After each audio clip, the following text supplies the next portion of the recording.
Good morning class.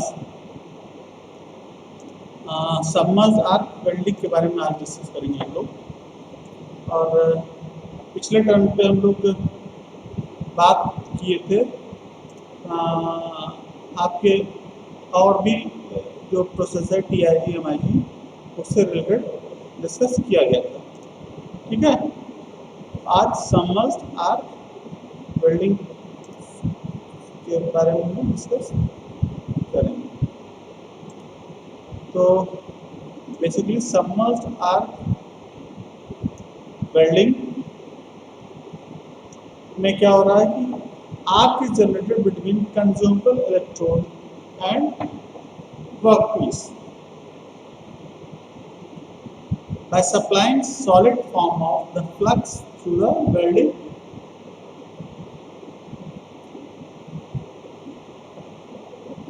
It will be covering on the surface of the arc such that arc will be submerged under the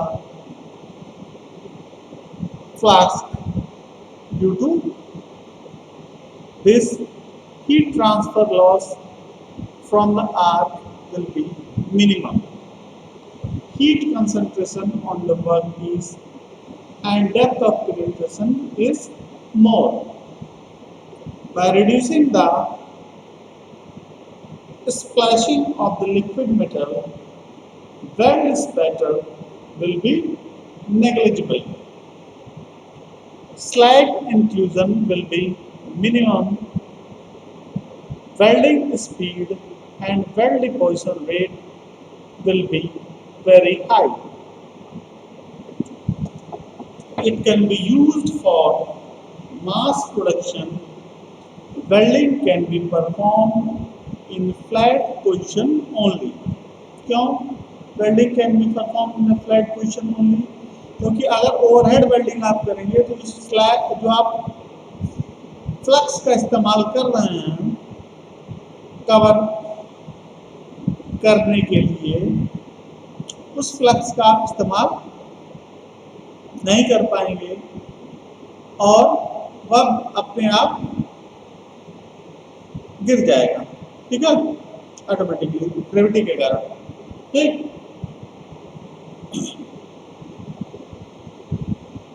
welding speed and weld deposition rate is very high. It can be used for mass production. Welding can be performed in a flat position only. Weld bead width and heat affected zone is maximum. तो basically ये figure जो draw किया गया है ये आपका submerged arc welding का figure draw किया गया है और सॉलिड फ्लक्स कैल्शियम ऑक्साइड और कैल्शियम फ्लोराइड इस तरीके के फ्लक्स का इस्तेमाल आप कर रहे हैं और इस फ्लक्स से ये पूरा जोन, इसको वेल्ड करना है, ये पूरा जोन कवर रहता है। ठीक है, कूलिंग सिस्टम भी आप इसमें इस्तेमाल करते हैं।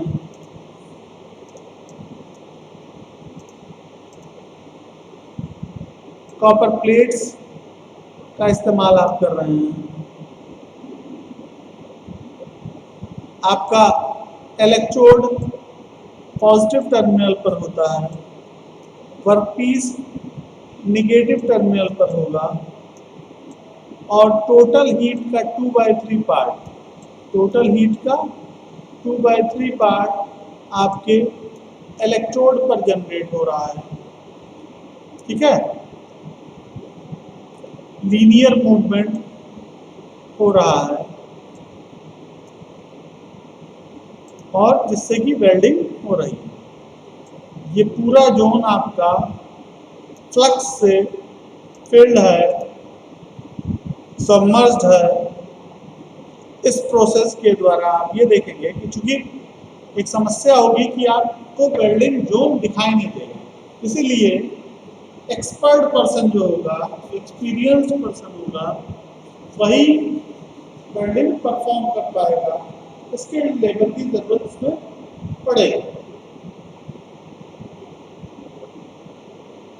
लेकिन एक बेनिफिट क्या है कि भाई स्पैटर नहीं अगर करेगा, ठीक है,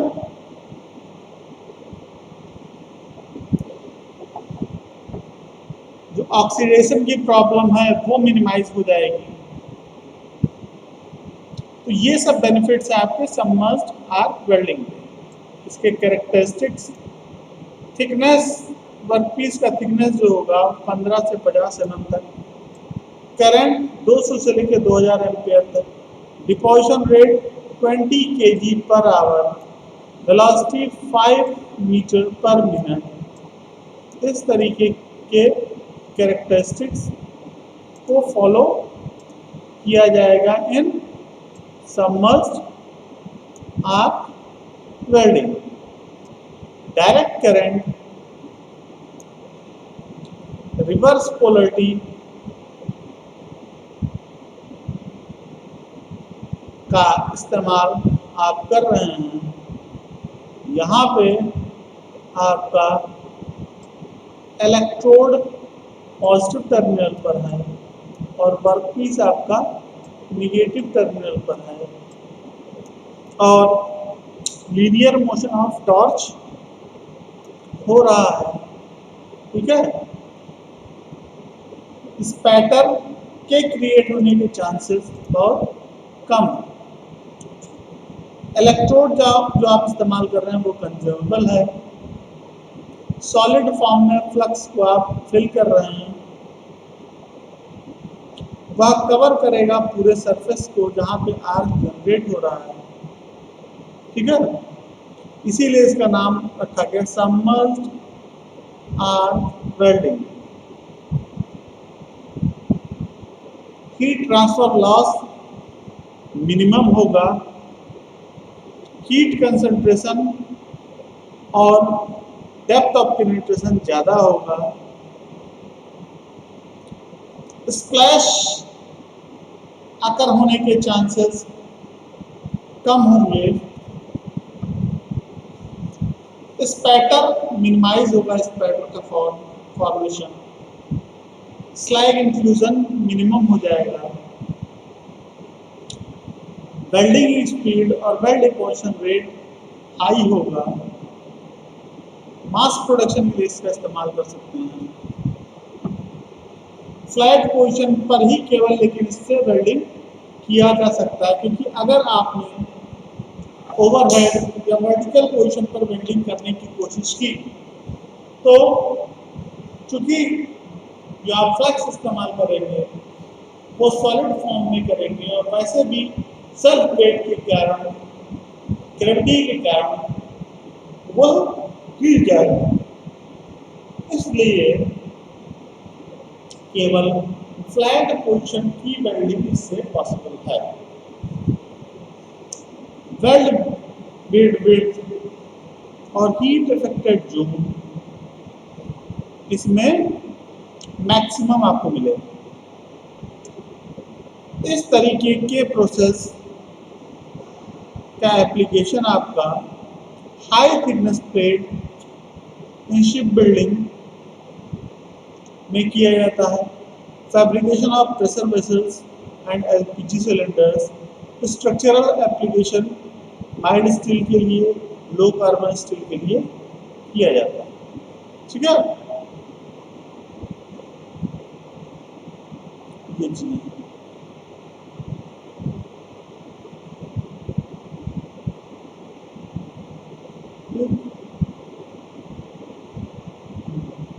न्यूमेरिकल प्रॉब्लम्स हैं इसी पे बेस्ड, ठीक है।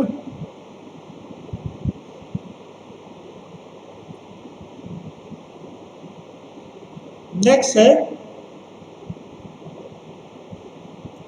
केमिकल रिएक्शन, ठीक है। केमिकल रिएक्शन में बेसिकली ऑक्सी एसिटिलीन वेल्डिंग के ऊपर हम लोग बात करेंगे। और भी वेल्डिंग प्रोसेस है केमिकल रिएक्शन बेस्ड, बट इस समय हम लोग गैस वेल्डिंग और गैस वेल्डिंग में भी ऑक्सी एसिटिलीन वेल्डिंग के ऊपर डिस्कस करेंगे।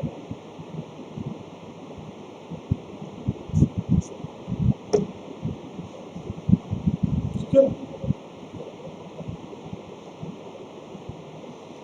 इसमें oxygen cylinder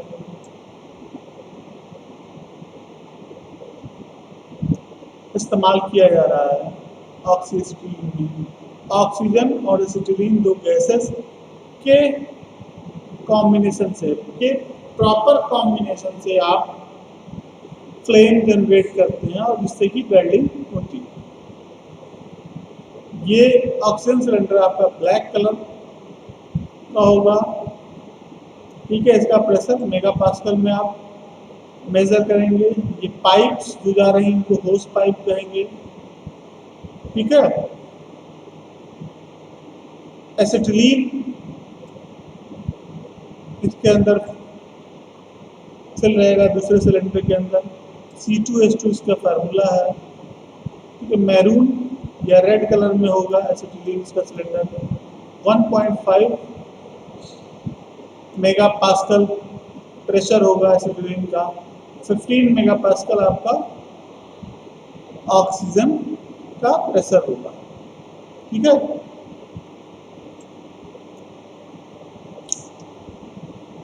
welding torch show किया जा रहा है, नोजल दिखाया जा रहा है। ठीक है, फिलर मटेरियल्स को मैनुअल आप फीडिंग देंगे। यहाँ पे फ्यूजन होगा जहाँ पे ज्वाइनिंग करना होगा। ठीक है, primary reaction acetylene plus oxygen का mixture, 2 carbon monoxide hydrogen heat generate हो रहा है। ठीक है, सेकेंडरी रिएक्शन में फिर कार्बन मोनोऑक्साइड हाइड्रोजन गैस फिर ऑक्सीजन से मिलकर कार्बन डाइऑक्साइड हाइड्रोजन और डेल्टा H2 हीट जनरेट कर रहा है 1.5 मोल ऑक्सीजन के बराबर।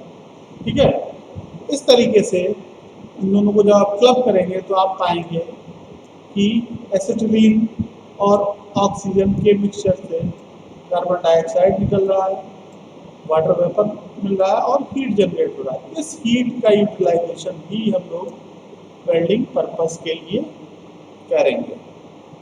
ठीक है, गैस फ्लेम 3 तरीके की फ्लेम होगी, neutral flame, oxidising flame, carburising flame. ये नाम जो दिया जा रहा है neutral flame, oxidising flame, carburising flame, ये इस चीज के ऊपर दिया जा रहा है कि क्या रेशियो रखा गया एसिटिलीन और ऑक्सीजन के बीच में। ठीक है, उसके हिसाब से इसको नाम दिया गया। तो न्यूट्रल फ्लेम में जो रेशियो होगा 1:1 होगा। ऑक्सीजन और एसिटिलीन का जो रेशियो होगा 1:1 होगा। और यहाँ पे जो इनर कोर का जो टेम्परेचर होगा वो 3200 डिग्री सेंटीग्रेड होगा। हिसिंग साउंड होगी।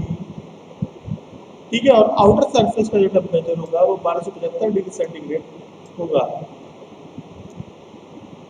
Outer flame output of the second reaction. ठीक है, लेस ड्यू टू, ये जो टेम्परेचर आउटर सरफेस का कम है ये less due to the area, large area है चूंकि, इसीलिए यहाँ पे हीट जो है वो आप देख रहे हैं कि कम हो जा रहा है टेम्परेचर। ठीक है, इनर कोर का टेम्परेचर ज़्यादा हो जा रहा है 3200 डिग्री सेंटीग्रेड। नेक्स्ट आपका ऑक्सीडाइजिंग फ्लेम। ऑक्सीडाइजिंग फ्लेम में इनर फ्लेम कोर का टेम्परेचर जो है वह आपका 3300 डिग्री सेंटीग्रेड। इसमें इनर कोर का जो लेंथ होगा वो स्मॉल होगा ऑक्सीडाइजिंग फ्लेम में। रोरिंग साउंड आएगा और 1275 डिग्री सेंटीग्रेड टेम्परेचर होगा आउटर फ्लेम का। ठीक है, आपका जो ऑक्सीडाइजिंग फ्लेम है उसमें ऑक्सीजन 1:1.15 1.5। ये होगा 1.5 1.15 टू 1.5, यह रेशियो होगा।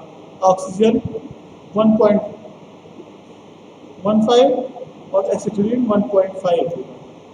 ठीक है,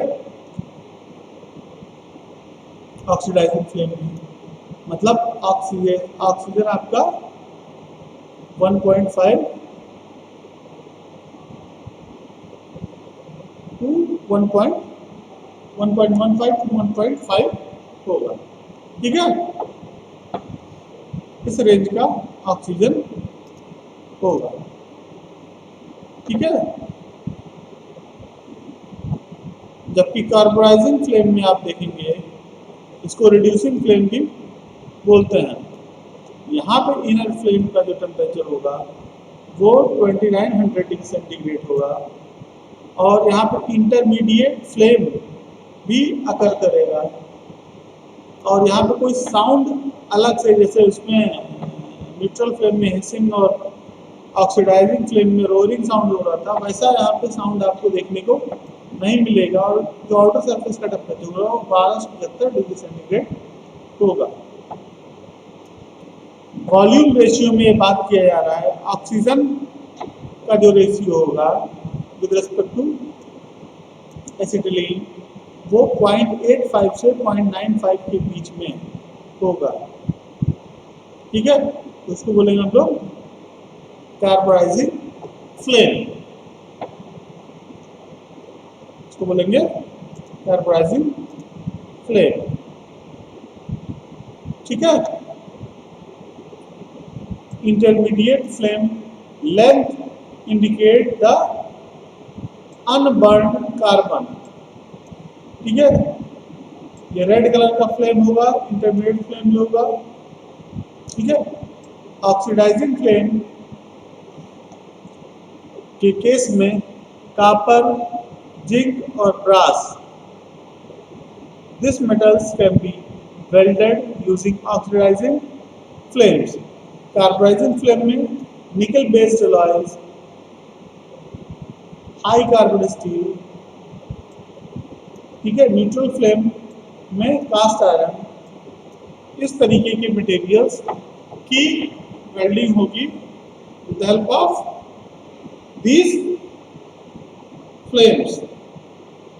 ठीक है, with the help of these flames आपको इस तरीके की मटेरियल्स की वेल्डिंग होगी। ठीक है,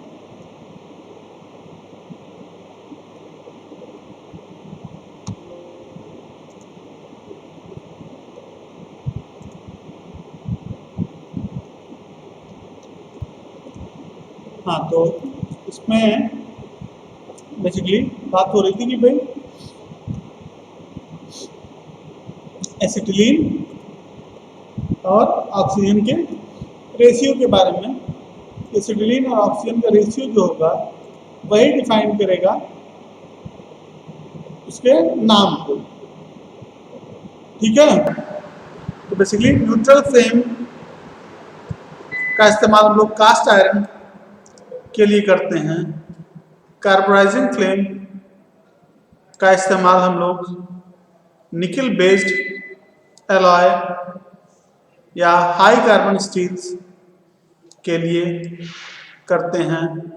ऑक्सीडाइजिंग फ्लेम का इस्तेमाल कॉपर, जिंक एंड ब्रास के लिए करते हैं। ठीक है, तो ये चीजें हैं आपकी। अब न्यूट्रल फ्लेम में जो इनर कोर का टेम्परेचर था वो 3200 डिग्री सेंटीग्रेड था, आउटर का 1275 था। ऑक्सीडाइजिंग फ्लेम के केस में आपका इनर का 3300 डिग्री सेंटीग्रेड, आउटर का 1275 डिग्री सेंटीग्रेड। कार्बोनाइजिंग फ्लेम में इनर कोर का टेम्परेचर 2900 डिग्री सेंटीग्रेड, आउटर का 1275 डिग्री सेंटीग्रेड। न्यूट्रल फ्लेम में हिसिंग का साउंड आ रहा है, कार्बोनाइजिंग में रोरिंग का साउंड आ रहा है, और कार्बोनाइजिंग में नो साउंड आ रहा है, ऑक्सीडाइजिंग में आपका रोरिंग का साउंड आ रहा है। ऑक्सीजन और एसिटिलीन का रेशियो न्यूट्रल फ्लेम में 1:1 है, ऑक्सीजन इसमें 1.5 से 1.15 से 1.5 के बीच में है। यहाँ पे ऑक्सीजन कार्बोनाइजन में 0.85 से 0.95 के बीच में। ठीक है। कार्बोनाइजन फ्लेम में जो इंटरमीडिएट फ्लेम है वह रेड कलर का फ्लेम होगा। लेंथ उसका ये इंडिकेट करेगा कि अनबर्न कार्बन कंटेंट को रिप्रेजेंट करेगा। इस तरीके से हम लोग इस पे बात करेंगे। ठीक है। अब by burning the acetylene in the presence of oxygen due to exothermic reaction, heat will be produced. This heat will be utilized for melting of base material to produce a fusion joint. For complete combustion of 1 mole of acetylene, 2.5 mole of oxygen is required.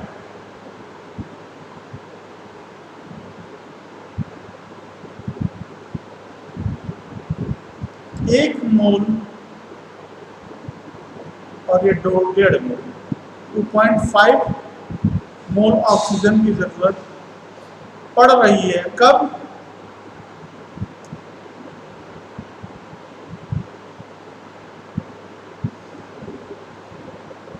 For complete combustion of 1 mole of acetylene, 2.5 mole of oxygen is required.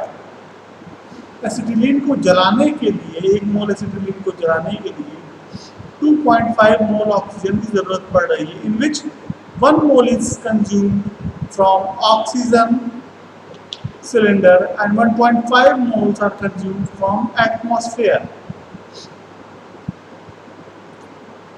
By changing the volume flow rate of oxygen and acetylene, different flames can be produced. They will be used for different applications. Application of the flames. Neutral flame,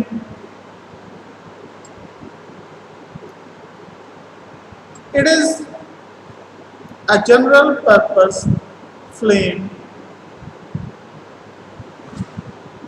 used for welding mild steel, low carbon steel, aluminum alloy, alloyed steel, cast iron.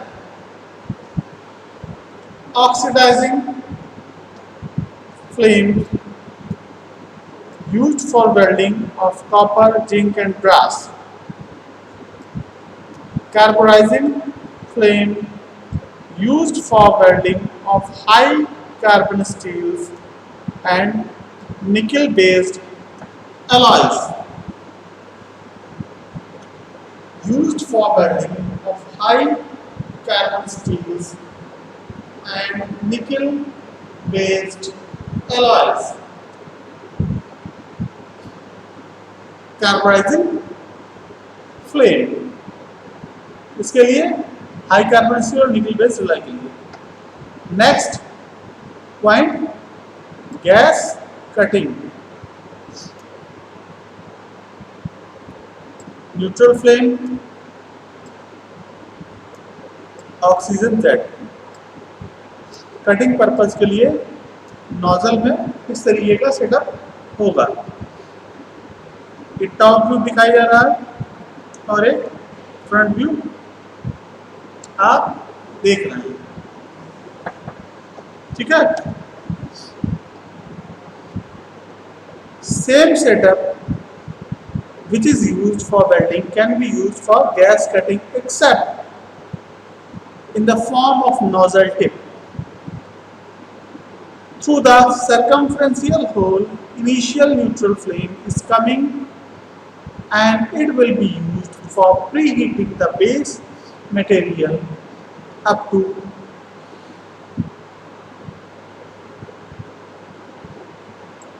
the temperature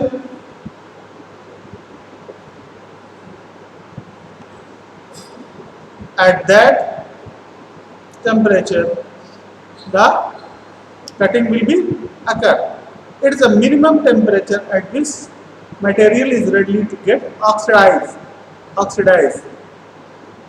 After this, through a central hole, high pressure oxygen jet is released on the workpiece such that more amount of the metal can be evaporated by melting and remaining metals can be blown up in the form of fine droplets.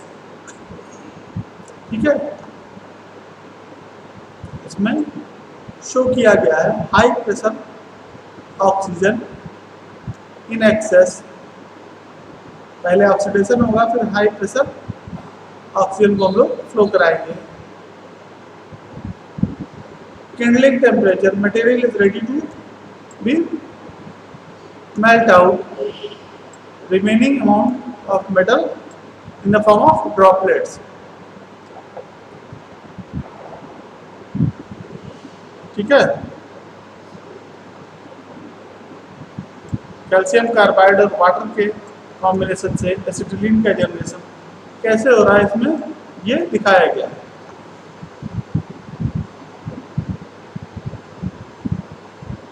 जैसे 4 iron plus 3 oxygen 2 Fe2O3 iron oxide, iron seed पर gas cutting कैसे हो रहा है. Fe evaporates due to the oxidation.